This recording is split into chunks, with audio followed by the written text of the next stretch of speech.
Okay, வணக்கம் மாணவர்களே. நம்ம தமிழ்நாடு விடுதலை போராட்ட வகுப்பு பார்த்துக்கிட்டு இருக்கோம். இன்னைக்கு பார்ட் 4ல் தமிழ்நாடு பயங்கரவாதிகளை பற்றி பார்க்க போகிறோம். இப்போ பார்ட் 1ல் என்ன பார்த்தோம்? தமிழ்நாட்டுடைய தொடக்க கால தேசிய அமைப்பு. பார்ட் 2ல் என்ன பார்த்தோம்? மிதவாத தலைவர்கள். இதுக்கு முன்னாடி தேசியவாதிகள் பற்றி பார்த்தோம், அதாவது தேசிய தீவிரவாதிகள் பற்றி பார்த்தோம். இப்போ இதில் தமிழ்நாட்டில் இருந்தக்கூடிய பயங்கரவாதிகளை பற்றி பார்க்க போகிறோம். ஓகேங்களா? சரி, ஓகே. இப்போ இவங்களுடைய காலம் பார்த்துட்டிங்க அப்படின்னா 1908லேருந்து 1917 வரையும் தான். யார் இவர்கள் அப்படின்னு பார்த்துட்டிங்க அப்படின்னா தேசிய அளவில் போராளிகளாக இருந்தாங்க, ஆயுதம் தாங்கி போராட்டம் நடத்தினாங்க. இப்போ இந்திய அளவில் பார்த்தோம்னா பகத்சிங் எல்லாம் இருந்தார் இல்லையா? ஓகேங்களா? அந்த மாதிரி ஆயுதத்தை யூஸ் பண்ணி போராட்டம் நடத்தியவங்க தான் இந்த பயங்கரவாதிகள் அப்படின்னு அழைக்கப்படக்கூடியவங்க. இவங்க எப்படி உருவாகுறாங்க அப்படின்னா, இப்போ மிதவாதிகளையும் தீவிரவாதிகள், இப்போ மிதவாதிகளையும் ஒரு சட்ட ரீதியாக அடக்கிட்டாங்க. இப்போ தீவிரவாதிகளாக இருந்த வஉசி, ஓகேங்களா, அதே மாதிரி சுப்பிரமணிய சிவா, இந்த மாதிரி உள்ளவங்களாம் என்ன செஞ்சிட்டாங்க? பிரிட்டிஷ் அரசாங்கம் அடக்கிருச்சு. அப்படி அவங்கள முறியடித்த போது, அவங்கள அடக்கிய போது தீவிரவாதிகளாக இருந்த சிலர் என்ன செய்யறாங்க அப்படின்னா பயங்கரவாதிகளாக மாறுறாங்க. ஓகேங்களா? இப்போ மிதவாதிகள்லேருந்து தீவிரவாதிகள் உருவான மாதிரி தீவிரவாதிகள்லேருந்து என்ன செய்யறாங்க அப்படின்னா பயங்கரவாதிகள் போராளிகள் உருவாகுறாங்க. ஓகே, இதில் முக்கியமான ஒரு 4 பேரை பற்றி பார்க்கணும். வாவேசு, நீலகண்ட பிரம்மச்சாரி, வாஞ்சிநாதன், செண்பகராமன், இவங்கெல்லாம் ரொம்ப ரொம்ப முக்கியமானது. இதில் ஒரு கீ பாயிண்ட்ஸ், ரொம்ப முக்கியமான ஃபேக்ட்ஸ் எல்லாம் இருக்குது. அதெல்லாம் பார்த்துருங்க. இந்த பாரத மாத சங்கம், பாரத மாத அமைப்பு அப்படிங்கிறது ரொம்ப முக்கியமானது, ஒரு ரகசிய அமைப்பு. இதை உருவாக்குனவர் யாருன்னு பார்த்துட்டிங்க அப்படின்னா நீலகண்ட பிரம்மச்சாரி. அதே மாதிரி 1905 ஹோம் ரூல் லீக் அப்படிங்கிறதும் உருவாக்கப்பட்டிருக்கும். அதே மாதிரி லண்டன் தங்க விடுதி 1906 உருவாக்கப்பட்டிருக்கு. இதெல்லாம் பயிற்சி பெற்றவர்கள் யாரான்னு பார்த்துட்டிங்க அப்படின்னா வாவேசு, Trichy doctor TSS Rajan, MPT Acharya, இவங்கெல்லாம் இந்த இடத்துல பயிற்சி பெற்றிருப்பாங்க. இவங்களுடைய இந்த பயங்கரவாதிகளுடைய புகலிடமாக இருந்த எதுன்னு பார்த்துட்டிங்க அப்படின்னா பாண்டிச்சேரி. ஓகேங்களா? இதெல்லாம் நீங்கள் தெரிஞ்சுக்கோங்க. அதே மாதிரி புரட்சிகரவாதிகள் தங்களுடைய நூல்களை பாண்டிச்சேரி வழியாக என்ன செஞ்சாங்க? சென்னையில் விநியோகம் செஞ்சாங்க. இவர்களுக்கு ஆதரவாக இருந்தது பாரதியாருடைய இந்தியா, விஜயா, சூரியோதயம் போன்ற பத்திரிகைகள் இந்த பயங்கரவாதிகளுக்கு ஆதரவாக இருந்துச்சு. இதெல்லாம் ஒரு கீ பாயிண்ட்ஸை நம்ம தெரிஞ்சுக்கணும்.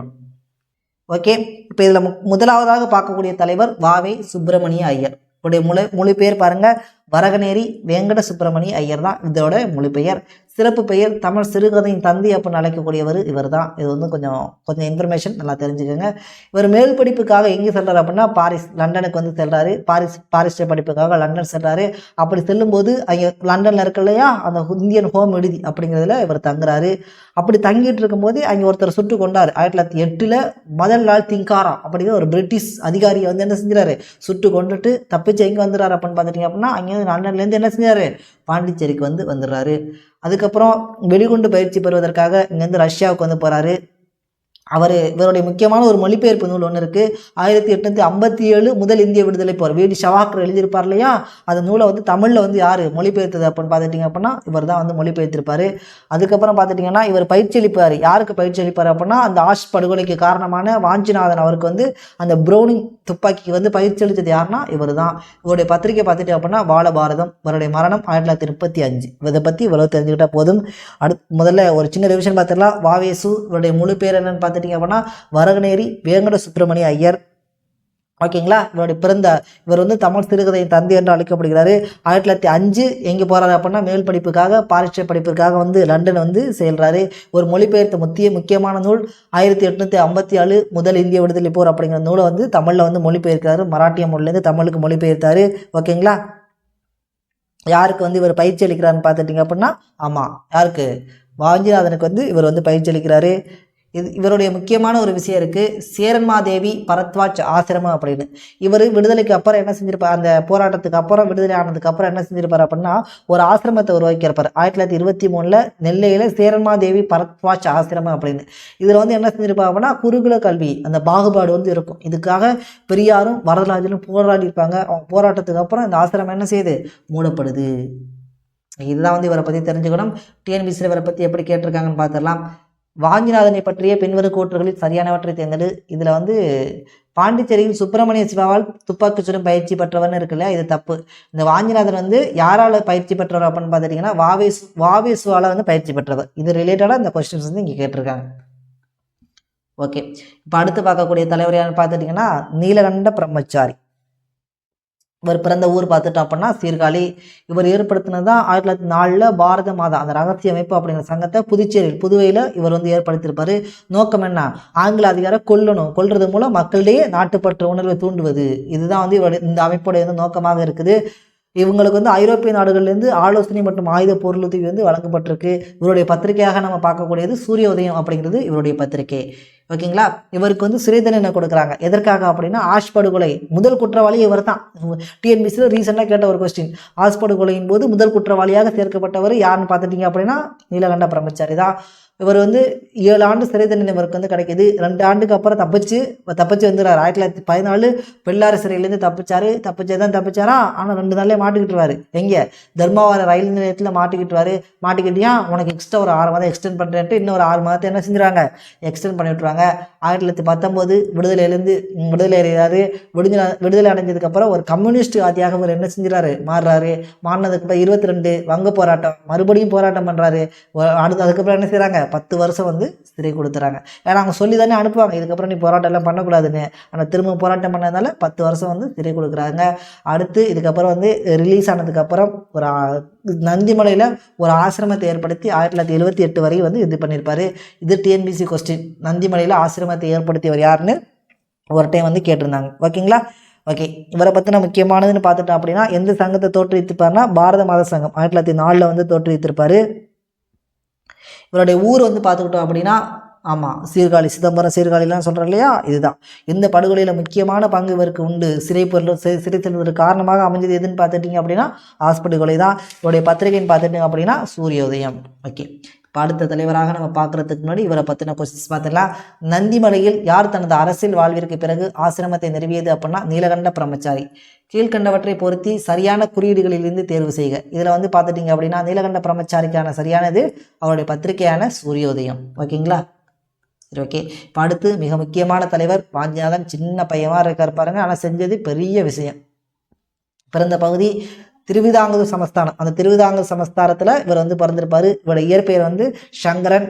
தந்தை வந்து செங்கோட்டை. அது பிறந்த ஊர் வந்து செங்கோட்டை தான். செங்கோட்டை ரகுபதி ஐயருடைய மகன் அப்படின்னு இவர் வந்து சொல்லுவாங்க. பணி திருவிதாங்கூர் அந்த பகுதியில் அந்த புனர்வூர் இருக்கிற வனப்பகுதி இருக்கு இல்லையா, அதில் வந்து வன இலக்கால வனத்துறை காவலராக வந்து இவர் இருந்திருப்பார். புதுவையில் இவர் அந்த பாரத மத சங்கத்தை ஏற்படுத்தின நீலகண்ட பிரம்மச்சாரியை வந்து சந்திக்கிறாரு. இவருக்கு துப்பாக்கி பயிற்சி அளித்தவர் யாருன்னு பார்த்துட்டிங்க அப்படின்னா வாவே சுப்பிரமணியம் இருக்கார் இல்லையா, இவர் தான் வந்து இவருக்கு வந்து துப்பாக்கி சுடு பயிற்சி வந்து அளிச்சிருப்பாரு. முக்கியமான இவருடைய நிகழ்வுன்னு பார்த்துட்டிங்க அப்படின்னா படுகொலை தான். எப்போது நடக்குது 1911 ஜூன் 17.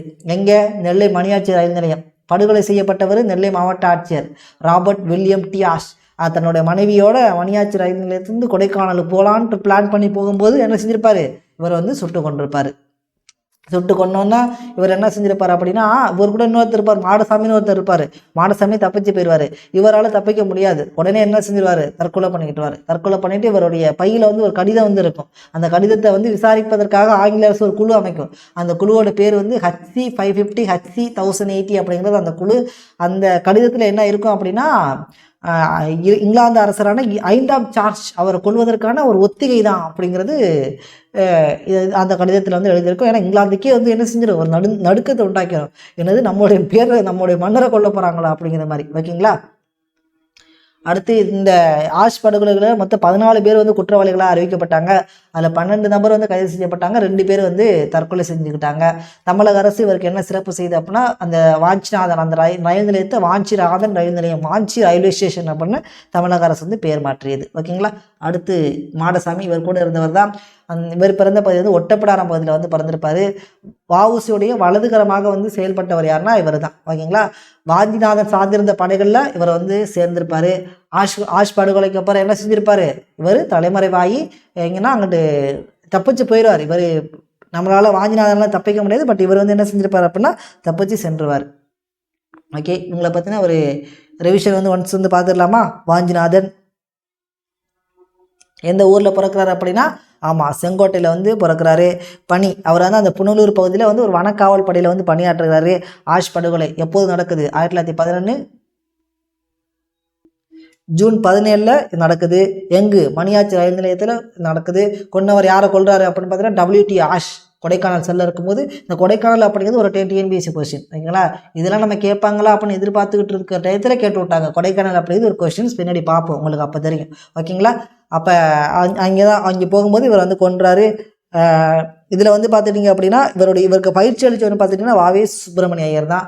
இவருக்காக தமிழக அரசு செஞ்சது என்னென்னு பார்த்துட்டிங்க அப்படின்னா என்ன செஞ்சிச்சு, மணியாச்சி ரயில் நிலையத்துக்கு இவருடைய பேரை வந்து வச்சிச்சு. ஓகேங்களா? சரி, ஓகே. இப்போ கொஸ்டின்ஸ் பார்ப்போம், உங்களுக்கு ஒரு நல்ல ஒரு ஐடியா கிடைச்சிரும். பாருங்கள், ஃபர்ஸ்ட் கொஸ்டின், வாஞ்சிநாதனை பற்றிய பின்வரும் கூற்றுகளில் சரியானவற்றை தேர்ந்தெடுத்து எழுதுக. அவர் அப்போதைய திருவிதாங்கூர் சமஸ்தானத்தை சேர்ந்தவர். ஆமாம், நம்ம நடத்த போதே சொல்லியிருந்தோம் இல்லையா? அவர் புனலூரில் வன பாதுகாவலராக பணியாற்றினார். ஆமாம், ரைட்டு. பாரத மாதா சங்கத்தின் உறுப்பினர். கரெக்டு தான். பாண்டிச்சேரியில் சுப்பிரமணிய சிவான் கொடுத்துருக்காங்க. இது வாவேசு அப்படின்னு கொடுத்துருந்தா கரெக்டு. ஸோ ஆப்ஷன் 1, 2, 3 மட்டும் சரி. அடுத்து பார்த்துட்டிங்க அப்படின்னா 1911ஆம் வருடம் ஜூன் மாதம் 11ஆம் நாள் மாவட்ட ஆட்சியர் ஆனது துரதிர்ஷ்டமான பயணத்தை திருநெல்வேலியிலிருந்து எங்கு சென்றார் மேற்கொண்டார். பார்த்தீங்களா? கொடைக்கானல். இதெல்லாம் கொஸ்டினை கேட்பாங்கன்னு நினச்சுமா, ஆனால் கேட்டு வச்சுருக்காங்க பாருங்கள். கொடைக்கானலுக்கு மேற்கொண்டிருப்பார். ஓகே. இப்போ அடுத்த முக்கியமான தலைவர் செண்பகராமன். எம்டன் செண்பகராமன் அப்படின்னு வந்து அழைப்பாங்க. பிறந்த பகுதி நாஞ்சில் நாடு, திருவிதாங்கூர் சமஸ்தானத்தில் இருக்குது. ஐரோப்பிய நாடுகளுக்கெல்லாம் சுற்றுப்பயணம் சென்று வந்திருப்பார். இவருடைய பத்திரிகை பார்த்துட்டு அப்படின்னா ப்ரோ இந்தியா அப்படிங்கிறத இவருடைய பத்திரிக்கை. இவர் வந்து இந்த முதல் உலகப் போர் காலகட்டத்தில் அந்த பெர்லின் முகாமில் வந்து தங்கியிருந்தவரில் மிகுந்த செல்வாக்கு பெற்றவர். அது ஜெர்மனியோட அதிபர் இருக்கார்ல கெய்சர் கிட்ட வந்து இவர் பேச்சுவார்த்தை நடத்தியிருப்பார். கெய்சருக்கு நம்பிக்கை உரியவராக இருந்திருப்பார். லெனின், ரஷ்யாவை சேர்ந்த லெனினை சந்தித்து வந்து ஆதரவு வந்து கேட்டிருப்பாரு. முதல் உலக போர் நடந்துட்டு இருக்கும்போது ஜெர்மனிலேருந்து ஒரு நீர்மூழ்கி கப்பலை கொண்டு வந்து அந்த நீர்மூழ்கி கப்பலை என்ன செஞ்சிருப்பாரு அப்படின்னா சென்னை உயர்நீதிமன்ற கட்டடத்தை என்ன செஞ்சிருப்பாரு, குறிவைத்து குண்டு வீசியிருப்பார். அதனால அவருக்கு எம்டன் செண்பகராமன் சொல்கிறோம். எம்டன் அப்படிங்கிறது அவர் வந்து அந்த நீர்மூழ்கி கப்பல் நம்ம சொல்கிறோம் இல்லையா, நீ என்ன பெரிய எம்டனா அப்படின்னு கேட்டோம்னா அவர் அந்த அளவுக்கு பெரிய ஒரு செயலை செஞ்சது அந்த எம்டன் அப்படிங்கிற கப்பல். ஓகேங்களா? அதே மாதிரி இப்போ இந்த இந்தியாவில் இருக்கக்கூடிய வெளிநாட்டில் இருப்பாங்க இல்லையா இந்திய புரட்சியாளர்கள், ஆப்கானிஸ்தானில் வந்து காபூலில் தற்காலிக ஒரு அமைச்சரவை வந்து உருவாக்குறாங்க. இந்திய குடியரசு வந்து நிறுவுறாங்க. அவங்க ஃபேக்கு, நாங்கள் தான் உண்மையானதுன்னு சொல்லிட்டு என்ன செய்கிறாங்க, இந்திய குடியரசு நிறுவனாங்க. அதில் அமைச்சரவையாக அயல்நாட்டு அமைச்சராக இவர் யார் நியமனம் செய்யப்பட்டார், இந்த எம்டன் செண்பகராமன் வந்து நியமனம் செய்யப்பட்டார். ஓகே. இப்போ எம்டன் செண்பகராமன் இவர் எந்த பகுதியை சேர்ந்தவர்னு பார்த்துட்டிங்கன்னா நாஞ்சில் நாடு அப்படிங்கிற பகுதியை வந்து சேர்ந்தவர். இவருடைய பத்திரிகை பார்த்துட்டிங்க அப்படின்னா ப்ரோ இந்தியா அப்படிங்கிற பத்திரிகை. ஓகேங்களா? வெளிநாடு வாழ் அந்த குடியரசு உருவாக்கப்பட்ட போது காபூலில் உருவாக்கியிருப்பாங்க. அதில் இவருக்கு என்ன துறை உருவாக்கப்பட்டுச்சு அப்படின்னா ஆமாம் அயலுறவுத்துறை அமைச்சர் வந்து அயலுறவுத்துறை அமைச்சராக இவர் வந்து இது பண்ணார். முதல் உலக போரின் போது ஜெர்மனிக்கு போகிறாரு. யார்கிட்ட, கெய்சர்கிட்ட பேசுகிறாரு. அங்கேருந்து வந்த போர்க்கப்பலுடைய பேர் என்னன்னு பார்த்துட்டிங்க அப்படின்னா எம்டன் போர்க்கப்பலில் வந்து வந்திருப்பார். இதுக்கப்புறம் பிற புரட்சியாளர்களாக யாரெல்லாம் இவருடைய கொஸ்டின்ஸ் வந்து பார்த்துடலாம். கீழ்கண்ட கூற்றுகளில் செண்பகராமன் பிள்ளை பற்றிய சரியான கூற்றியவை. இவர் திருவிதாங்கூர் அரசில் கன்னியாகுமரி மாவட்டத்தைச் சேர்ந்தவர்.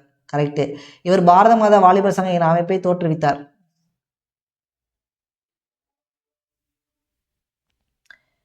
இவர் இந்திய தேசிய இராணுவத்தை சார்ந்த லட்சுமிபாயை 1931 திருமணம் செய்து கொண்டார். இவர் ஜெர்மனிய படையில் சேர்ந்த முதல் உலகப் போரில் ஆங்கிலேயருக்கு எதிராக போராடினார்.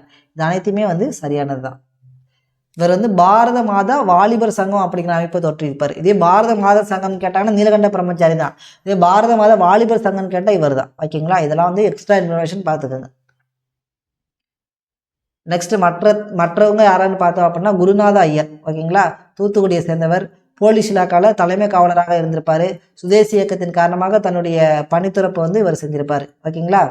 இந்த வஉசி கைது பண்ணதுக்கப்புறம் இந்த நெல்லை கலவரம் ஏற்படணும்னு சொன்னோம்லே அந்த அரசு கட்டிட தீ வைப்பில் இவரெல்லாம் வந்து ஈடுபட்டிருப்பார். பெர்லின் முகாம். அடுத்து எம்பிடி ஆச்சாரியா, மைசூருடைய மண்டே குடும்பத்தை சேர்ந்தவர், சென்னை திருநெல்வேலி. அதுக்கப்புறம் வந்து பார்த்துக்கிட்டிங்க அப்படின்னா மிக முக்கியமான ஒரு தலைவர்னு பார்த்துக்கிட்டோம் அப்படின்னா குருநாத ஐயர் பார்த்துட்டோம் இல்லையா. அதுக்கப்புறம் இந்த எம்பிடி ஆச்சாரியா, அதுக்கப்புறம் வந்து மாடசாமி, இவங்கெல்லாம் வந்து மற்ற முக்கியமான ஒரு தலைவர்களாக வந்து பார்க்கப்படுகிறது. இவ்வளோ தான் வந்து தமிழ்நாடு பயங்கரவாதிகள். இவங்களை பற்றி ஒரே ஒரு கொஸ்டின்ஸ் இருக்குது பாருங்கள். இந்த செண்பகராமன் எந்த பகுதியை சேர்ந்தவர்னு கேட்டிருக்காங்க. இவர் வந்து நாஞ்சில் நாடு. மாடசாமி வந்து ஒட்டப்பிடாரம். வாஞ்சிநாதன் வந்து செங்கோட்டை. ஓகேங்களா? சுப்பிரமணிய சிவா வந்து வத்தலக்குண்டு பகுதியை வந்து சேர்ந்தவர்.